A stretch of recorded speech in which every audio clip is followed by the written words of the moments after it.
நபியே, நீ அந்த ஒழுக்கத்துடைய உயர்ந்த அந்தஸ்தில் இருக்கிற.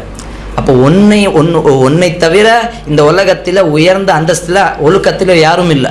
அல்லாஹுடைய தூதரை பார்த்து எத்தனை மக்கள் முஸ்லீமாக மாறிக்கிறார்கள். அல்லாஹுடைய தூதருடைய சிரிப்பை கேட்டு பார்த்து, அல்லாஹுடைய தூதருடைய அந்த ஒழுக்கத்தை பார்த்து எத்தனை நபர்கள் முஸ்லீமாக சஹாபியாக மாறியிருக்கிறார்கள். வரலாற்றை ஹதீஸை பார்க்கும் பொழுது அல்லாஹுடைய தூதர் அழைப்பு பண்ணி தன்னுடைய நாவால் சொன்னதை விட அவர்களுடைய செயலால் அவர்களை பார்த்து முஸ்லீமாக சஹாபிகள் நிறையாக இருக்கிறாங்க. அப்போ அல்லாஹுடைய தூதர் தன்னுடைய நாவால் ஒழுக்கத்தை கடைபிடிப்பார்கள். எப்படி என்று சொன்னால், ஒரு மிகப்பெரிய ஒரு உதாரணம். அல்லாஹுடைய தூதர் ஸல்லல்லாஹு அலைஹி வஸல்லம் மக்கா வெற்றிக்கு வரும்போது அந்த நேரத்தில் வருகிறார்கள் சஹாபாக்கள். அல்லாஹுடைய தூதர் ஒரு படையாக வருகிறார்கள் மக்காவை வெற்றி அடைவதற்காக. அந்த நேரத்தில் அல்லாஹுடைய தூதர் ஸல்லல்லாஹு அலைஹி வஸல்லம் மக்காவுக்கு வரும்போது சஹாபாக்கள் என்ன சொன்னு வந்தார்கள் தெரியுமா? அல் யௌமு யௌமுல் மல்ஹமா, எங்களை துருமுறுத்தி எங்களுடைய வீட்டிலிருந்து துரத்தி அனுப்பின இந்த காஃபிர்களை, இந்த அல்லாஹை மறுக்கக்கூடிய இந்த சமுதாயத்தை, இந்த மக்களை நாங்கள் இன்னைக்கு துண்டு துண்டாக வெட்டுவோம். மக்கா நுழைவதற்கு முன்னால் சொல்லக்கூடிய வார்த்தை.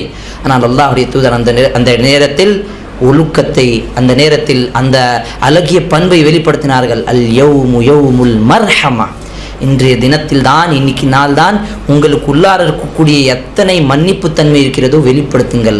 எத்தனை நபர்கள் உங்களுக்கு துன்பம் கஷ்டம் கொடுத்தார்களோ அனைத்து மக்களையும் நீங்கள் மன்னித்து விடுங்கள். அல்லாஹுடைய தூதரை துன்படுத்திய அபு சுஃபியான் அவர்களுக்கு அல்லாஹுடைய தூதர் மன்னித்து சொன்னார்கள், யார் அபு சுஃபியானுடைய வீட்டில் நுழைகிறார்களோ அவர்களுக்கு பாதுகாப்பு உண்டு. அப்போ ஒரு எதிரியுடைய வீட்டுக்கு பாதுகாப்பு அல்லாஹுடைய தூதர் தருகிறார்கள். காரணம், அவர்களை மன்னித்து விட்டார்கள். இப்போ இதனுடைய ஒரு விளைவு என்ன ஆனது தெரியுமா? அபு சுஃபியானும் சரி, அந்த நேரத்தில் போர் நடக்காமல் மக்கால் இருக்கக்கூடிய அனைத்து மக்களும் முஸ்லீமாக மாறினார்கள்.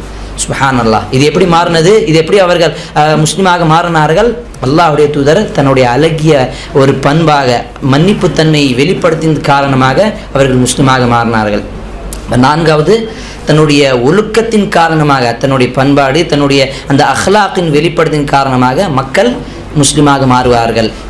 சூரத்து நிசாவில் அல்லாஹ் கூறுகின்றான், உங்களுக்கு பக்கத்தில் இருக்கக்கூடிய பிராணிகள், அந்த முசாஃபிராக இருக்கக்கூடிய அந்த நேரத்தில் யார்கள் இருக்கிறார்களோ அவர்கள் மீது நீங்கள் இரக்கம் காட்டுங்கள், அழகான முறையில் நடந்து கொள்ளுங்கள், இதுவும் உங்களுக்கு நன்மையான விஷயம்தான். உங்களுடைய அண்டை வீட்டுக்காரை பற்றி அல்லாஹ்வுடைய தூதர் சொன்னார்கள், யாருடைய அண்டை வீட்டுக்கார் பசிப்பட்டினியோடு இருக்கிறார்களோ அவர்களுக்கு நீங்கள் உணவை அளிக்காமல் இருந்தீர்கள் என்று சொன்னால் அந்த முஃமினை அல்லாஹ் நேசிப்பதில்லை. இந்த மாதிரி நிறைய நல்ல விஷயங்களை அல்லாஹ் சுப்ஹானஹு வ தஆலா தன்னுடைய சஹாபாக்களுக்கு சொன்னார்கள்.